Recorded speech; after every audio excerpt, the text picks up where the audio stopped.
반갑습니다. 휴콥 안전보건 교육을 강의하고 있는 주수홍이라고 합니다. 이번 시간에 강의는 산업재해 발생 시 응급처치 및 대처 방법, 그리고 산업재해 보상보험제도에 대해서 강의를 하도록 하겠습니다. 네, 목차입니다. 첫 번째는 산업재해 발생 시 응급처치 및 대처 방법, 두 번째는 산업재해 보상보험제도에 대해서 소개를 드리도록 하겠습니다. 산업재해 발생 시 은폐 금지 및 보고, 조치사항 등 절차에 대한 부분인데요. 산업재해가 발생하였을 때는 그 사실을 은폐해서는 안 되며 재발 방지를 위하여 재해 발생 원인과 재발 방지 계획 등을 사업주가 기록 보관하고 산업재해가 발생한 날로부터 1개월 이내에 관할 지방고용노동관서에 산업재해 조사표를 제출해야 하며 중대재해 발생 시에는 지체 없이 관할 고용노동관서에 보고하여야 합니다. 산업재해는 반복해서 발생하는 속성이 있기 때문에 발생한 산업재해를 분석, 검토하여 동종 또는 유사 재해 재발 방지에 노력해야 합니다. 따라서 재해 재발 방지 계획을 수립, 기록하여 3년간 이를 보존하도록 하게 되어 있습니다. 다음은 산업재해 발생 시 조치사항에 대해서 구체적으로 살펴보도록 하겠습니다. 네, 1단계입니다. 환자 상태 확인 및 인지에 대한 부분인데요. 환자 상태를 확인하고 이제 빨리 119에 신고를 해야 되겠죠. 자, 그리고 119가 도착할 때까지 이제 응급처치를 해주셔야 되는데, 출혈이 있는 경우에는 이제 지혈을 할 수 있고요. 그리고 화상인 경우는 흐르는 물에 이제 열기를 식혀준 이런 것들이 있습니다.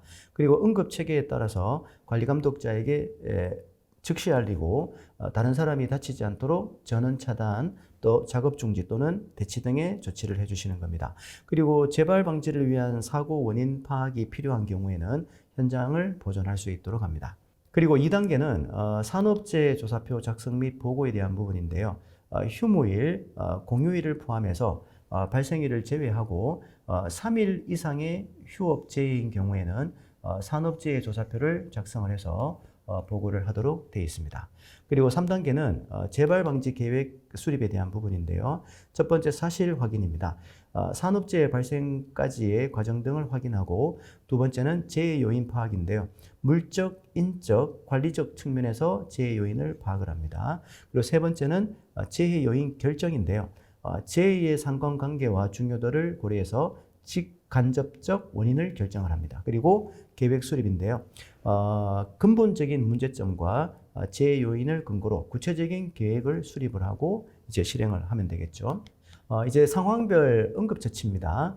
만약에 화상이 발생을 했다. 이런 경우는 즉시 그 화상 부위를 찬물로 식혀줘야 됩니다. 그리고 옷이나 양말은 벗기지 말고 그 위에 물을 끼얹어서 냉각시킵니다.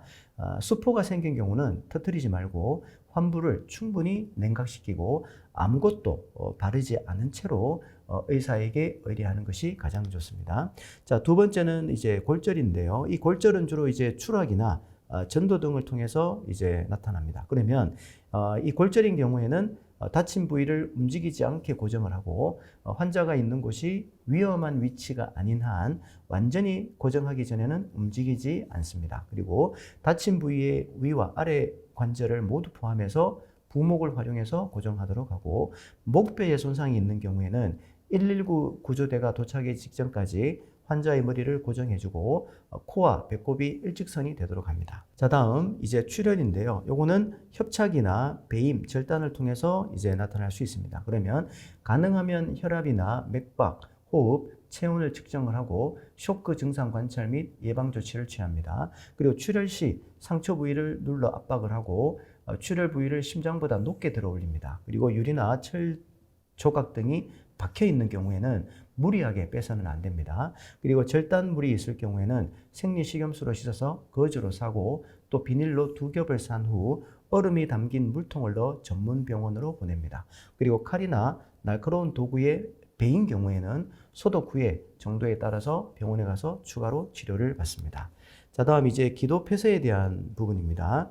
기도가 폐쇄되었을 때는 하임리히법을 적용을 하는데, 이 하임리히법은 기도가 막혔을 경우에 환자 등 뒤에 팔을 벌리고 서서 두 손을 환자의 배꼽과 명치 중간에 놓고 주먹을 감싸지어 밀어 올리는 겁니다. 그리고 이물질이 보이지 않는다고 억지로 손가락을 넣어서 이물질을 찾거나 구토를 하게 하려고 하면 안 됩니다.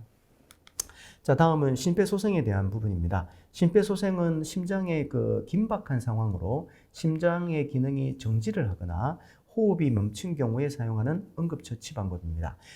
제세동기와 심폐소생술의 목적은 전문가와 의료진이 도착하기 전까지 최대한의 조치를 취하는 것이니까 겁먹을 필요가 없고요. 쓰러진 사람의 상황을 파악한 후에 주변 사람들의 도움을 요청해서 흉부 압박을 멈추지 말고 주변에 제세동기가 있으면 사용을 하도록 합니다. 자, 다음 산업재해입니다.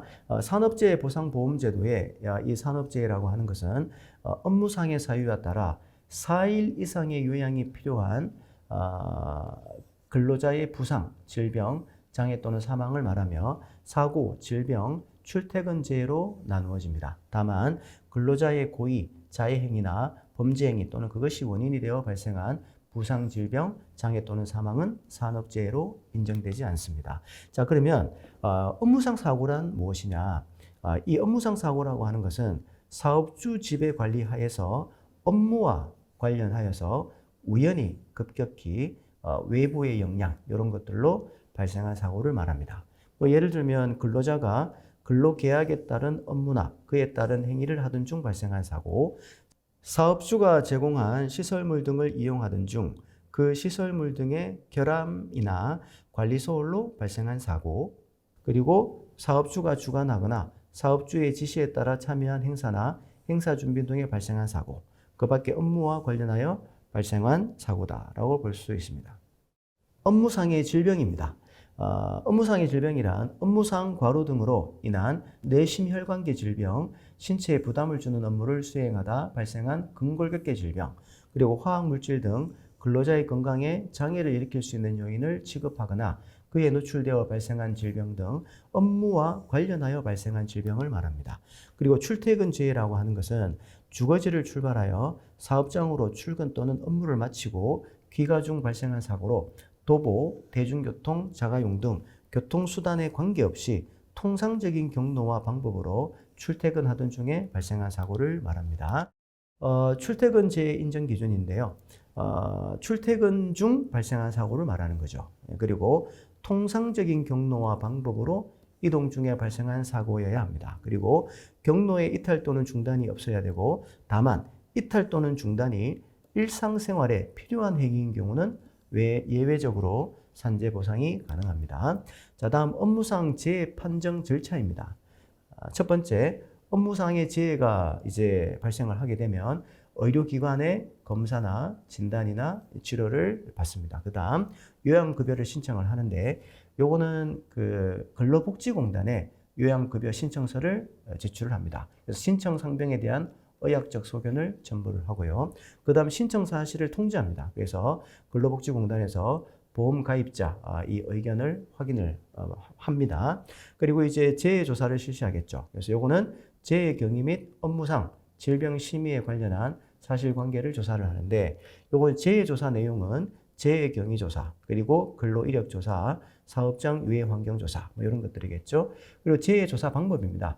재해자, 목격자, 사업주 등을 조사하고 작업 환경 측정 자료나 물질안전보건 자료 MSDS죠. 그리고 작업 공정도 등을 입수합니다. 그래서 이런 식으로 이제 재해조사 방법입니다.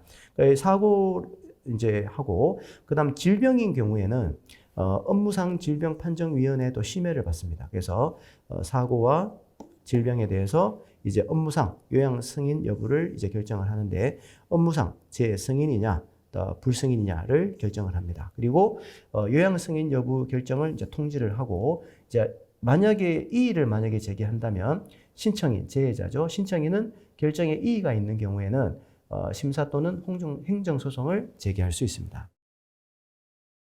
그리고 요양 신청 시 알아야 할 내용인데요.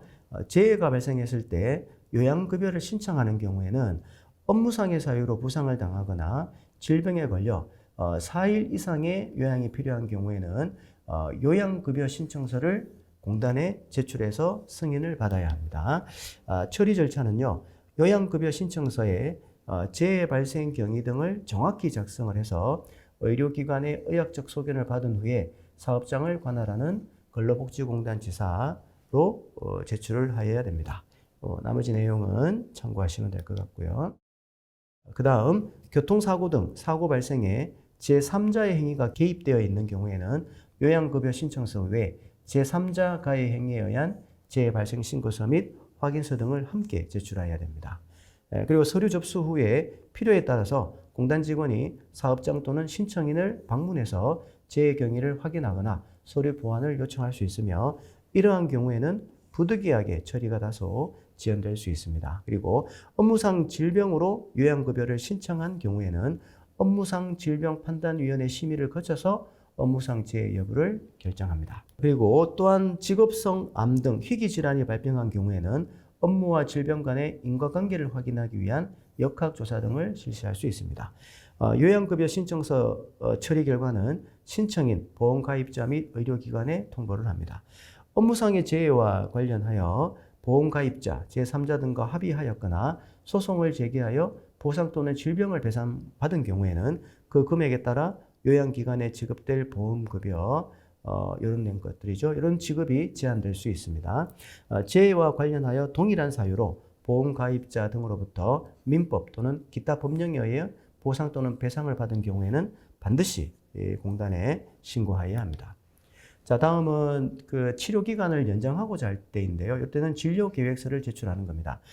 산재보험 의료기관은 요양급여를 받고 있는 산재 근로자의 치료 기간을 연장할 필요가 있을 때에는 그 산재 근로자의 상병경과 치료 예정 기간 및 치료 방법 등을 작성한 진료 계획을 3개월 단위로 하여서 종전의 요양 기간이 끝나기 7일 전까지 공단에 제출해야 됩니다. 요거는 부상 질병의 특성상 1년 이상의 요양이 필요한 진폐증이나 이런 것들이죠. 이런 것들의 마비로 중증 요양 상태 등급에 해당되는 신체 기능 마비를 초래하는 부상, 질병, 직업성 암의 경우에는 1년 단위로 진료 계획을 제출할 수 있습니다. 그리고 처리 절차는 산재보험 의료기관이 산재 근로자의 상병경과 치료 예정 기간 및 치료 방법 등을 작성한 진료 계획서를 근로복지공단에 제출해야 됩니다. 진료 계획서가 접수되면 공단에서는 자문의사의 자문 또는 자문의사회의 심의를 거쳐서 심사 결과를 산재 근로자와 의료기관에 통보를 합니다. 그리고 심사 결과에 따라 공단은 치료기간 및 치료 방법의 변경, 의료기관 변경 조치 등 진료계획 변경 조치를 할 수 있습니다. 특히 또 알아두셔야 될 것은 산재 근로자가 동시에 복수의 의료기관에서 요양을 하고자 할 때는 사전에 공단에 병행 진료를 신청해야 됩니다. 자, 다음은 이제 본인 부담금 확인 제도가 있는데요. 요거는 본인 부담금 확인 제도라는 것은 산재 근로자가 의료기관에 지불한 비급여 진료 비용이 산재보험법에서 정한 요양급여의 범위에 해당하는지를 산재 근로자의 요청에 의해서 공단이 확인해주는 제도입니다. 요거는 산재 요양 승인 전후에 산재 근로자가 부담한 치료비 중에서 산재보험 요양급여에 해당되어 의료기관에 공단으로 청구하여 지급받아야 함에도 불구하고 의료기관이 산재 근로자에게 비급여로 청구해서 부당하게 부담시키는 사례가 있습니다. 그래서 공단이 산재 근로자 요청에 의해서 본인 부담 치료비, 요 비급여죠. 본인 부담 치료비 중 요양급여에 해당되는지 여부를 확인해주는 본인 부담금 확인 제도를 21년 6월 9일부터 시행하고 있습니다. 확인 대상자는 산재 근로자 그리고 이렇게 법에서 수급권 대위가 인정되는 보험가입자입니다.